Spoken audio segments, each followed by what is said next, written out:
there's a huge body of research, of which mine is part of that, saying, no, don't see those as mental illnesses, see those as warning signals. Embrace them. When you embrace the message, you're actually going to find the messenger. We've heard that nice little cliche often, but it is absolutely scientific.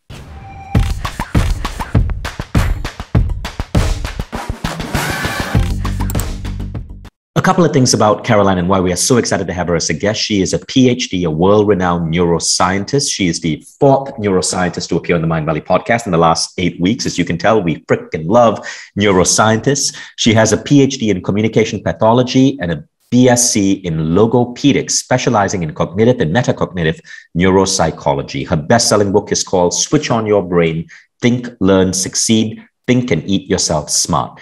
And since the 1980s, she's been researching the mind-brain connection. So Caroline's new book is called Cleaning Up Your Mental Mess. It came up on March 2nd. It is a beautiful read.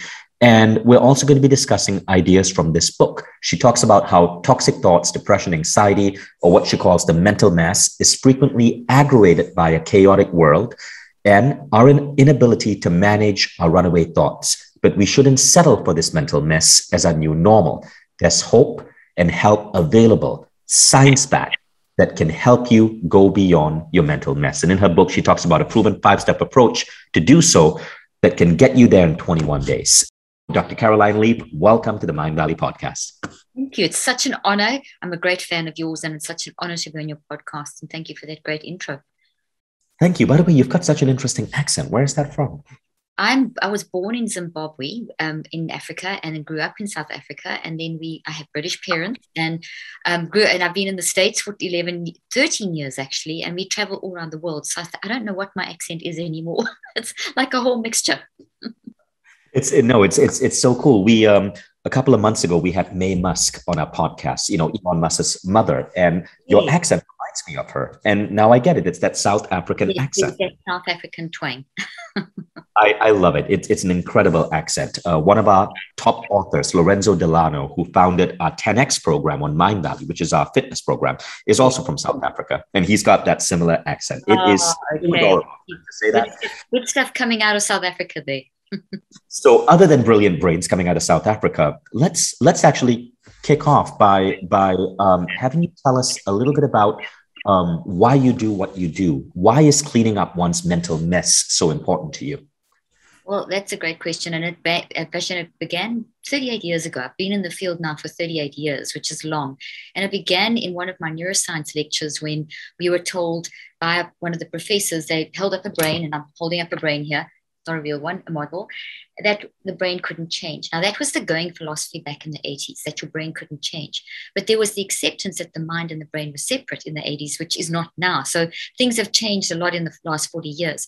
And I remember saying to the professor, but we are constantly changing. We're having different experiences. And if our mind is showing up in our brain, if our mind is changing, and the mind is how we experience life, then the brain must be changing. So they said, okay, well, go do some research. So I did. I started doing research with people with traumatic brain injuries.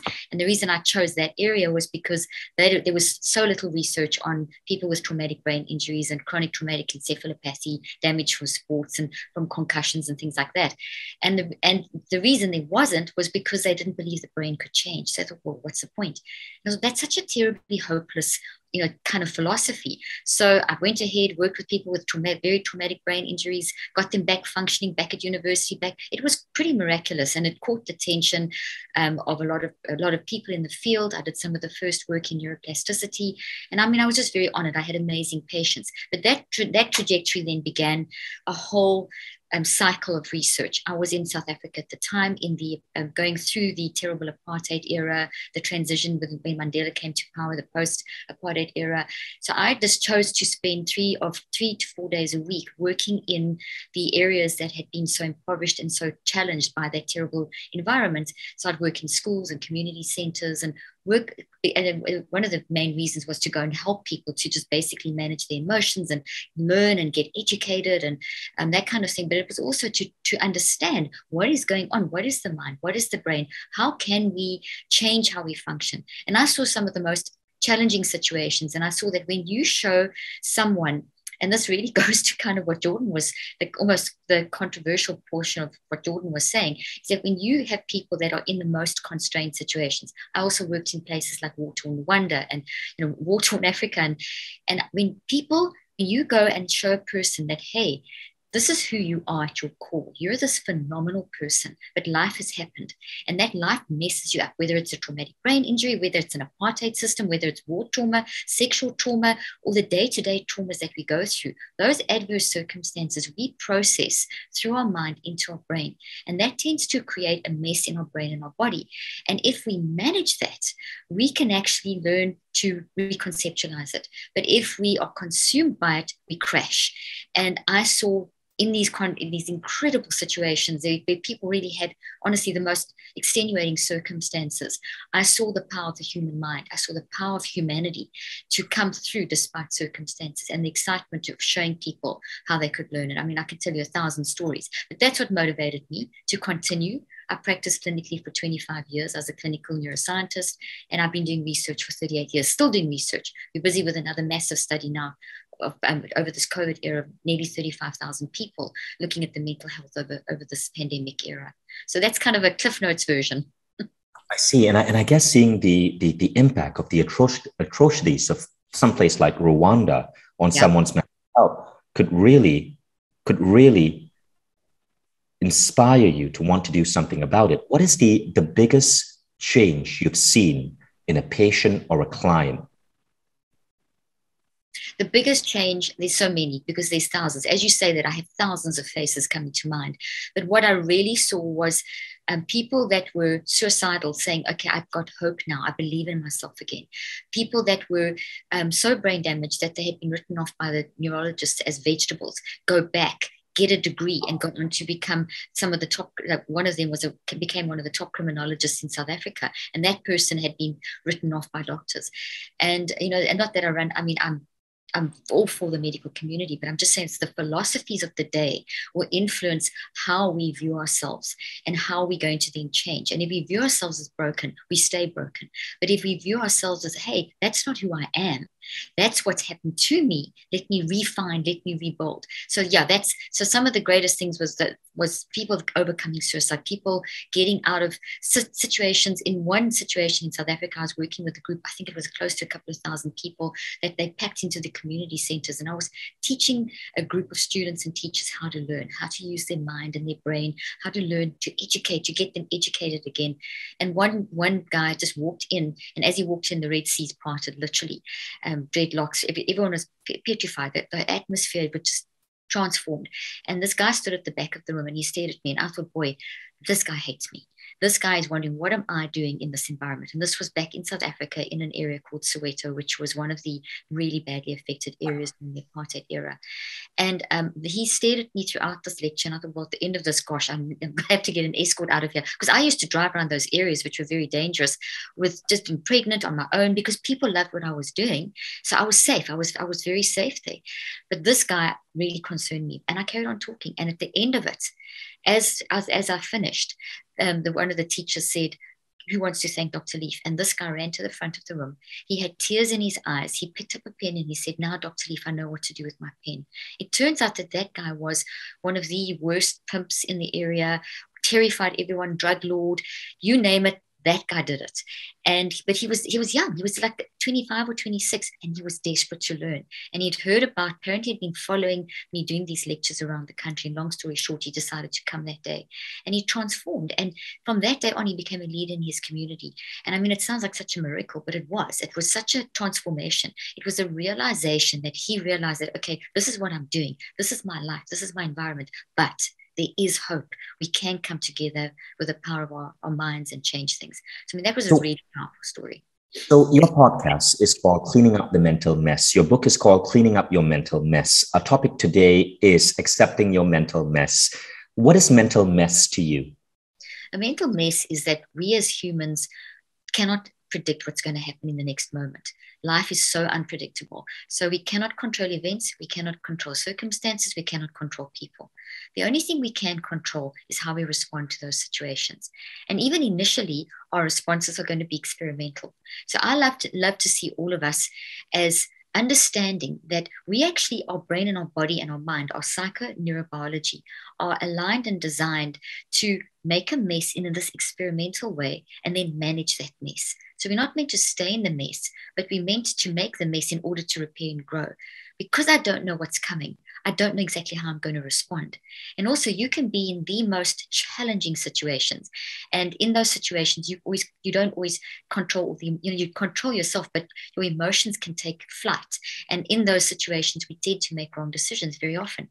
Like, for example, if you tell someone, if this situation happened, what would you do? And they'd say, oh, of course, I would never do this or that. Then they're in the situation, they do the exact opposite. We've all done that. That is because in the moment, we're thrown into these unpredictable situations and we make a mess because we're trying to find out what this means. And that is okay. And that mess can will produce signals like depression, anxiety, frustration, irritation, anger, body reactions, perspective changes, behavioral changes that can shock you. But if you can, what I see from my neuroscientific research and my work clinically all these years is that we can make that mess. And as soon as we make that mess, if we embrace it, if we stand back and say, oh gosh, I did this, I did that, it's okay. That's not who I am.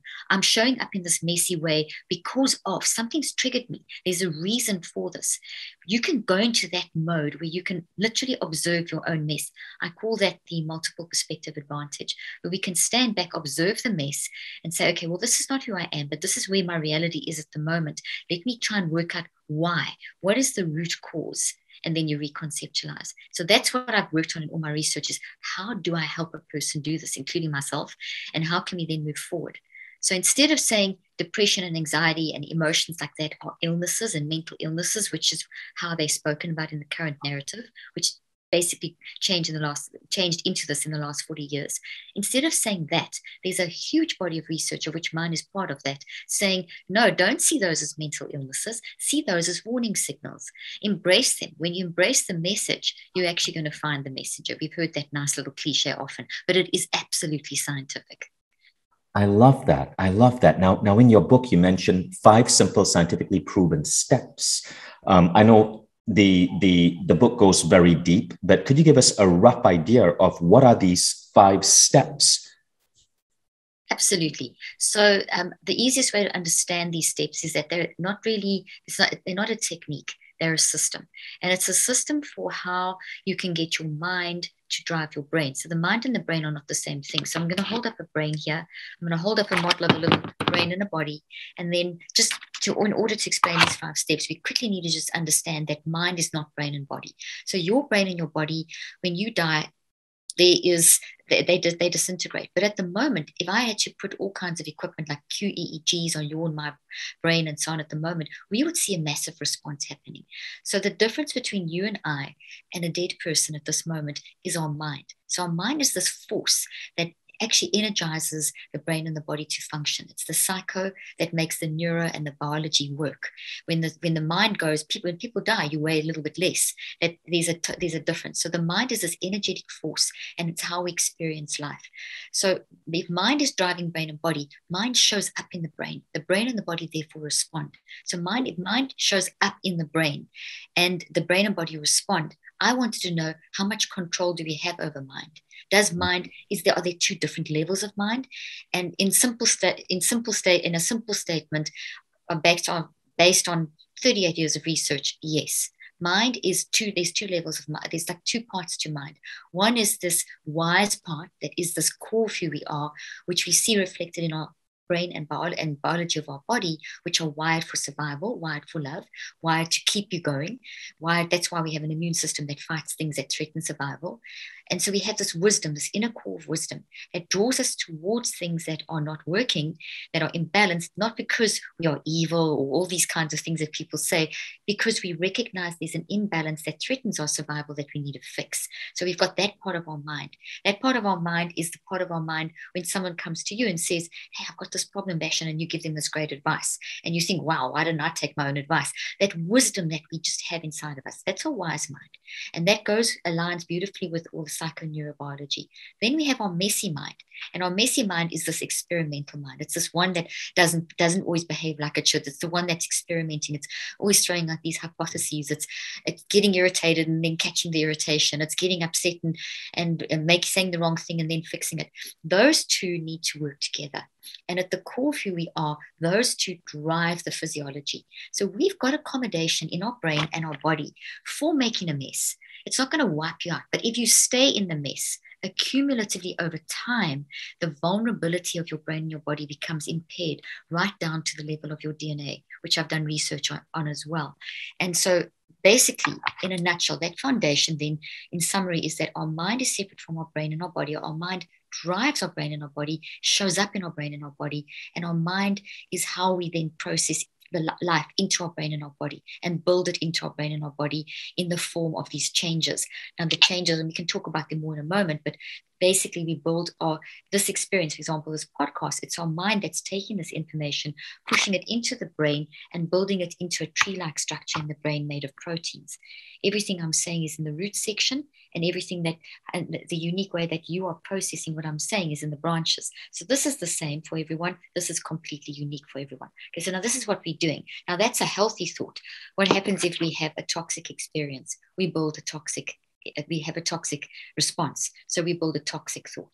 So the neurocycle, which is the 5-step system I've developed, is understanding this whole concept of mind changes the brain, mind drives the brain and the body, and that when we experience life, experience it through the mind, into the brain, built into these trees. And also, as soon as it builds into the brain as these trees, the brain sends an instruction to the rest of the body to build this exact thought into our body. This is why PTSD, you experience it in your body, why things like EMDR work, because you're putting it out of your body. But it's also in a third place, the gravitational fields and electromagnetic fields of your mind. So every experience is like that. Now we've got our wise mind that is all about survival. It's all about making your mind, brain, and body work for you and not against you. So helping you survive the chaos of life in a way that you can navigate as peacefully as possible. Then you have your messy mind that's doing the navigating, kind of like a pilot and a co-pilot. Then the system I've developed is taking all of that into consideration, and no matter what adverse circumstance you've had, it's knowing how to navigate that. How do I get my wise mind to talk to the messy mind and help to identify these patterns in our life that come from something which are these issues, and how can I deconstruct and reconstruct them into something that works for me? Now, you're not going to change what's happened to you, but you can change what's in you. And by that, I mean you can change this into this. So that is what the neurocycle is. The neurocycle is an overarching system that enables you to get the wise mind talking to the messy mind, giving yourself permission to be messy, grabbing that mess, finding out why the mess is there in the first place, because that's not who you are, because you're wired for the survival. That's happened because of something. And it's a system to help you have this kindness and gentleness with yourself, find the pattern, the way you're showing up, and go back right down to the root, deconstruct and reconstruct. So it's kind of like Amazon. And even if people don't like Amazon, Amazon works. It's a brilliant system that delivers anything, anywhere, anytime. So the neurocycle is a system that delivers this ability into your hands to drive your mind where you want it to go and to change, therefore, the structure of your brain and your body. I love the way you explain that. And I love the way you just happen to have these props on your table. Beautiful. Extremely well done. So I understand the theory behind it. Just for people who are interested in deciding if they want to go further with the book, could you give us an idea on what you mean by the 5 steps? Just like an overview. Absolutely. Okay, so what we're doing essentially with the 5 steps is we're trying to find out why our patterns are there and what the root is. So it's like if you go into a garden of weeds, if you just chop the head off, the weeds will keep growing back. So what you want to do is you want to dig the weed out. So the system of the neurocycle enables you through the 5 steps to gather awareness of your pattern. So that's the first part of it, is this gathering process. And notice how you use the word gather. Gather is a very in control word. I'm not standing under an apple tree and having all the apples falling on my head. I'm actually standing back with a basket and I'm going into an orchard of apples and I'm picking that tree to work on, and I'm picking the apples that I want. So the whole implication here is that You give yourself control. It's a very gentle permission that you're giving yourself. You've got to be kind to yourself. That changes the neurophysiology of your brain.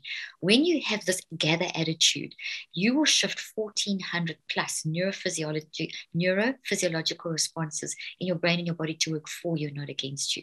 So the first element is, I'll give you the big picture and then I'll tell you how it kind of works over time.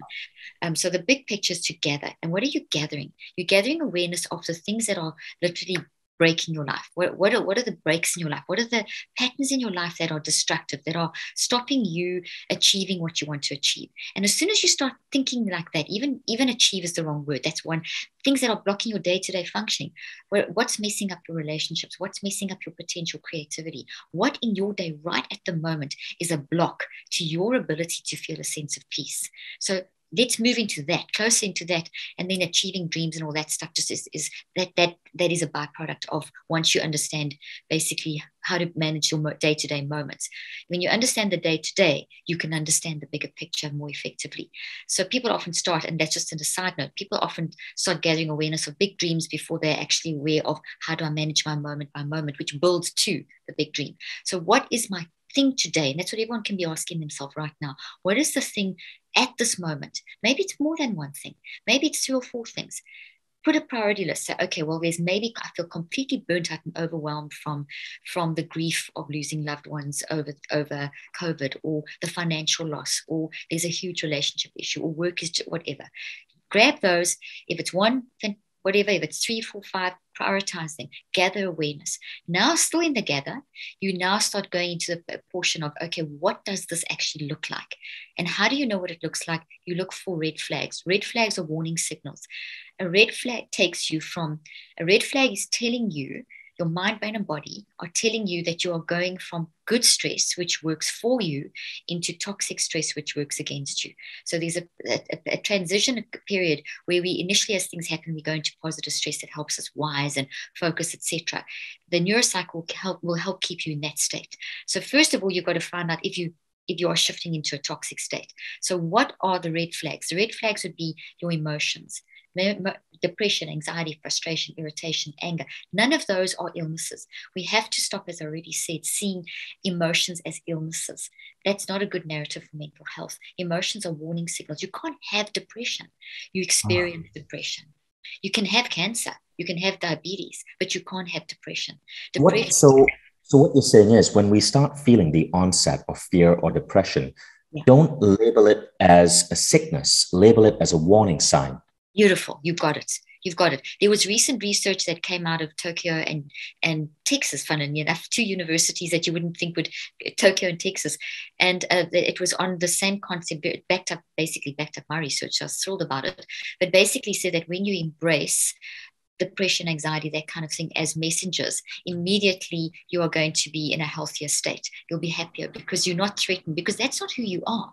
You are always showing up like that, in that messy. So it's messy. Yes, depression is messy. Depression also can be extreme. You can have a depression at a 1, which is manageable, maybe depression from someone who is having a little argument with you, to depression at a 10, which is from repeated abuse or something, rape or something like that. So there's extremes, and they are vitally important, because that depression is a warning signal that is part of your mind, and your mind is up to 90 to 99% of who you are. Because when you're alive, your mind is everything. When you're dead, your mind is gone. So mind is a driving force.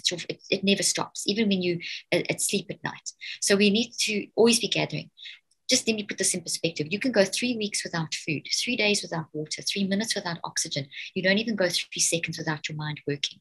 So your mind works when you're conscious. That's your conscious mind. Your mind works when you're non-conscious, which is when you're sleeping, which is not non-conscious. It's just basically when you're sleeping. So your non-conscious mind drives both levels. So we have a non-conscious mind that drives sleep states and wake states. So at the moment, your non-conscious and conscious are both working together. And that's the driving force. And what we're doing is, in the non-conscious mind is where all the experiences of your life are stored in these trees. So all the evidence so your non-conscious mind has access to these in your brain, the genetic change in your body, and the gravitational fields in your mind. So what you want to do is get access into the non-conscious mind. That's wisdom. That's getting access to the wisdom to find out what's going on. So when we talk about gathering, sorry, go ahead. So we were talking about these 5 steps. The first step is gathering. Yeah. And now I take it we're on the second step.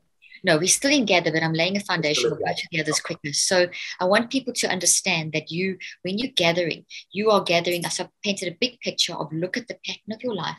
And from the pattern of your life, so whatever that pattern is, you then go to the signals. Now there's 4 signals. So you're gathering. So imagine these like 4 apples that you're picking off a tree. And the first one would be emotional signals. So put the emotional apples in a basket. And those would be things like depression, anxiety, frustration. And I diversified for a moment to just remind people that depression and anxiety are not things that are not illnesses in your body. They are warning signals. So that they be diversified there. So we're back now to the emotional apple. The second apple would be your behavioral, your behaviors. What are you doing? Maybe withdrawing from people, maybe more aggressive than normal, maybe losing creativity at work, or what are the things that are worrying you in your behaviors that have changed?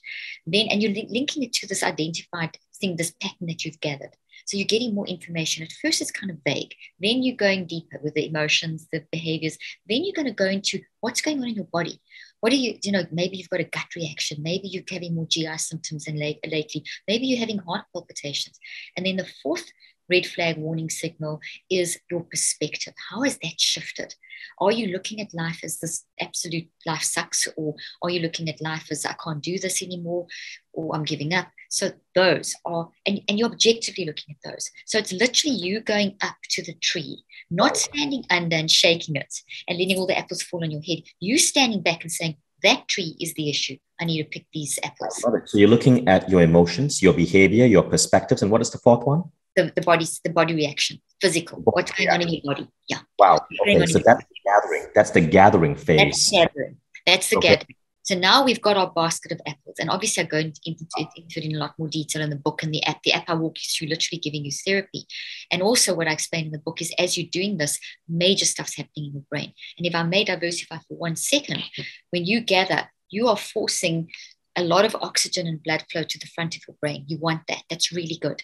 That activates the structures over here to function at a higher level. More blood, more oxygen, more nutrients, great stuff. You also want balance between the 2 sides of the brain. So we want the different frequencies across the 2 sides of the brain to be flowing in the best way. So that's just a couple of the different things that happen. You'll get an increase in coherence, an increase in what we call gamma wave, et cetera, et cetera. So there's beautiful things happening at every stage. So I've spent many years working out what's the ideal state to get your brain in so that you can drive neuroplastic changes in the brain.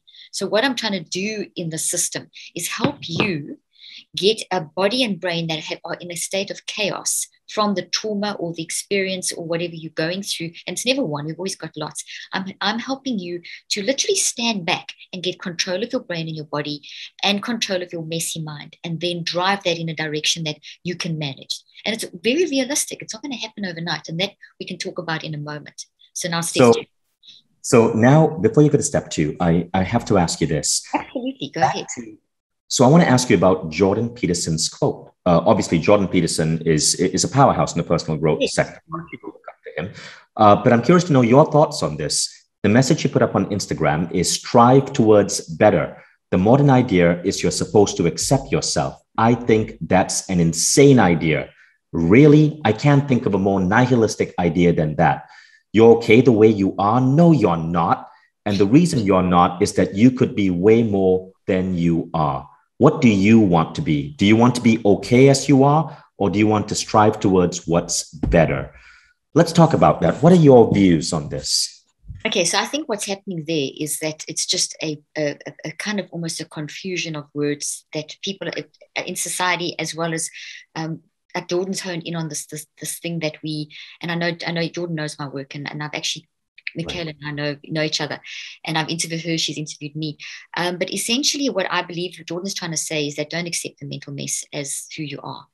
There's such a lot of, as we know, there's such a lot of focus on being authentic on Instagram and social media, and that's a good move. There's more talk about mental health. There's more people talking about who they are, that kind of stuff. But something's got mixed up in this whole phrase. So let me unpack it. What we don't want to accept is this, and that's what I think Jordan's saying. I think Jordan is saying, and I can't speak for him, I can just go from what I know about him and what the conversations and so on. But what I believe Jordan is saying is don't accept the messiness that you see. Don't accept that. Rather go and find out what's really inside of you. And that's what I'm saying as well, because he says it in a slightly different way, saying it in a almost, he's frustrated, I think, with the current move towards you've got to be perfect, and yet it's such an impossible goal. I say the same thing. This is not who you are, but I'm saying, actually using different words, accept it, by not to keep it, but to change it. So I rather use the words embrace, because if you embrace something, you bring it in your fold. You embrace something that doesn't have to be a threat. This way I'm showing up. I don't have to live with this. I don't have to live with that depression that's incapacitating. I can make that depression work for me. I can make the anxiety work for me. I can make the bad mood, the anger, the screaming, or whatever it is that you're doing, I can make it work for me. And that's what I believe he's saying, because this threatens survival. This creates brain damage. So going back to what you said just moments ago, right? You said depression, anxiety, fear, they are not who you are. They are messengers. You look at them as signals, and look at them as a warning message. Yes. And what you seek to do is use them to steer away from them, to move towards a better version of you. Or to change them and make them work for you. That's even better. Right. And you said, and the first step of your approach is, when you're feeling anxiety, when you're feeling depression, do not accept them as who you are. See them as signals. They're not a sickness. They are a signal. And by understanding that, we are able to gather what's happening and then move to the next level of who we could be. And what you say is the way to embrace this signal, but change the signal, is to embrace these 4 things. What were the 4 again? Your emotions, your behaviors, the physical reactions in your body, and your perspective of life, your mindset towards life. So we study these 4 things, and by understanding these 4 things, we are able to change the signal. You can change the signal. You're changing the signal from you see the signal, and you as your mind, brain, and body telling you something. So you embrace the signal to tune into the signal, like you tune in a radio, like it used to work. You tune into the signal, and that signal then takes you to something. It takes you to the thought, because everything that you do is based on a thought that you have built into your brain. So you have an experience, your mind processes it into the brain and builds the thought. The thought then produces the signals. These signals are to warn you to fix this, because these cause brain damage. These work, so your immune system, these are proteins and chemicals. This is real. This is not some fictitious or psychological or philosophical concept. This is as real as the COVID virus. COVID made a protein.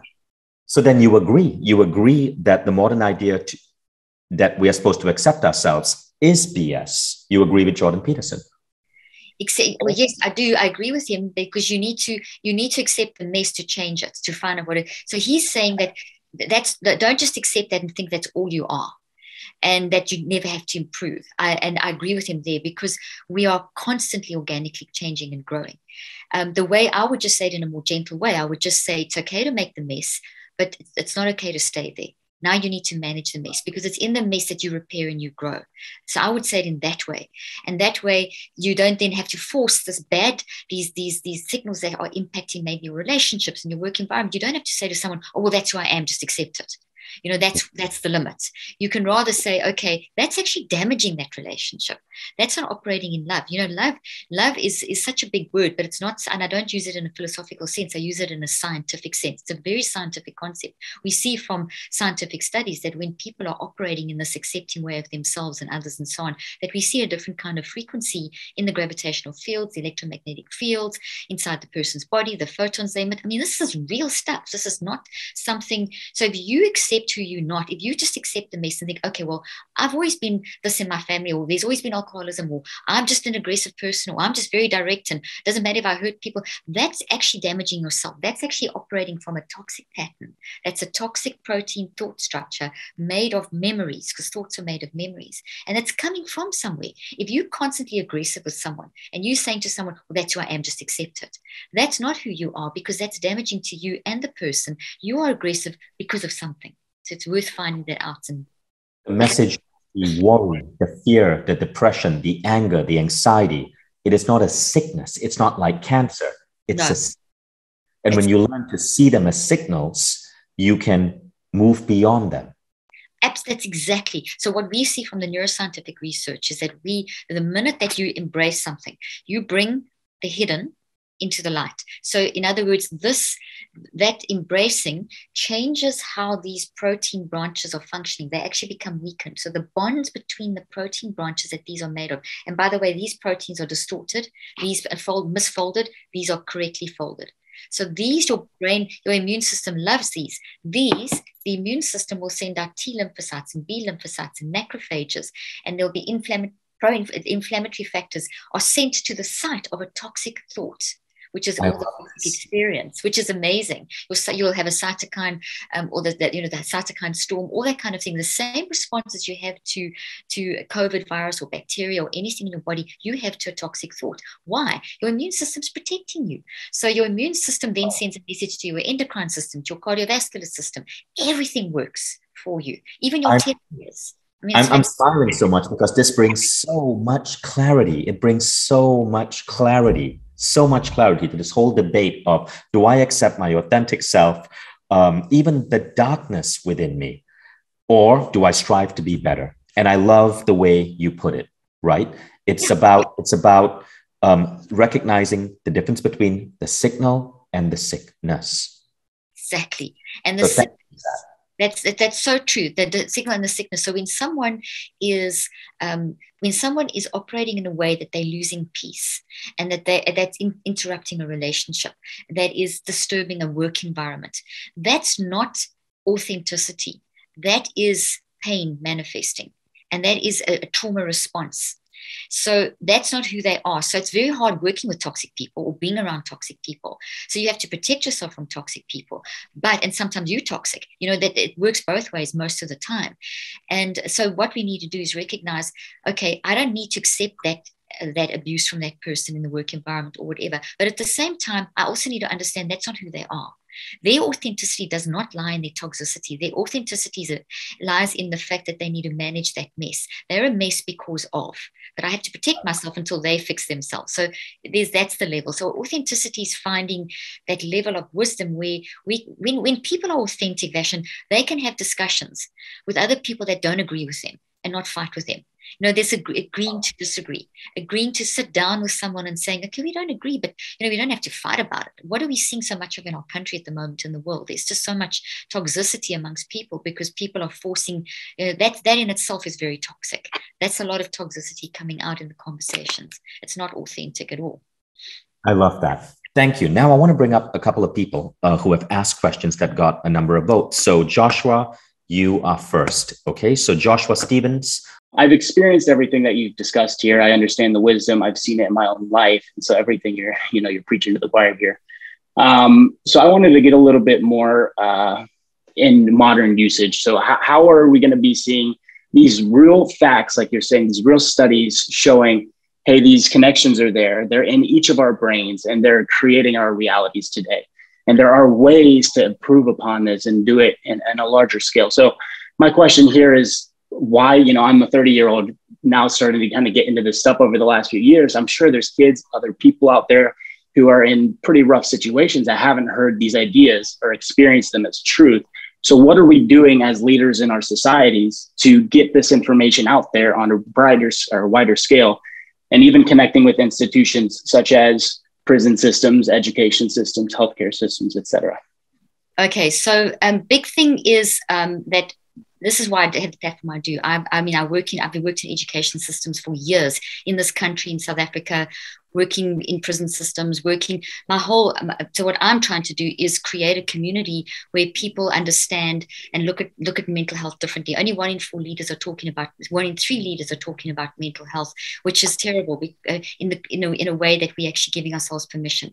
So as you were asking that question, you talked about the physical component as well of what can happen, that there's a real physical effect of when we have these adverse circumstances. And I happened to see one of the questions that popped up on the screen as well, of that someone saying that this is a real physical illness when you talk about anxiety and these kind of things.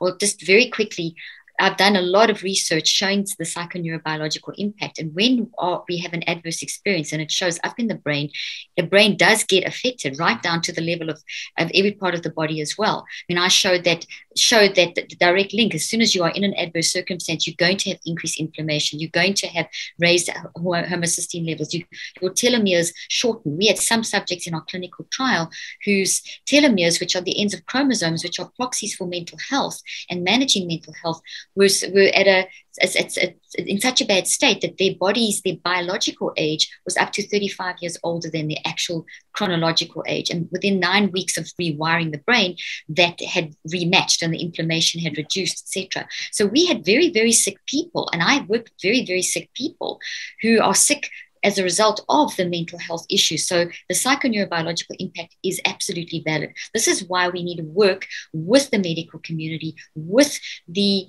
all of us together. Mental health is a community global wide effort where we need to come together and share and talk more. We need platforms like this where we can bring in all ages. It's not just up to the professional to help. We need professionals, we need the therapists for the extreme states, but we are all living with our mind daily. So I believe the best way to impact and make the changes starts from a grassroots level. We have to, and that's why that's what I'm doing in my platform. I'm working on both levels. I work with government, I work with organizations, corporations, education, and I'm working on a ground level teaching people about their mind so that we can bring the two together and the different age groups together and have more community mental health forums. I don't know if that answers your question.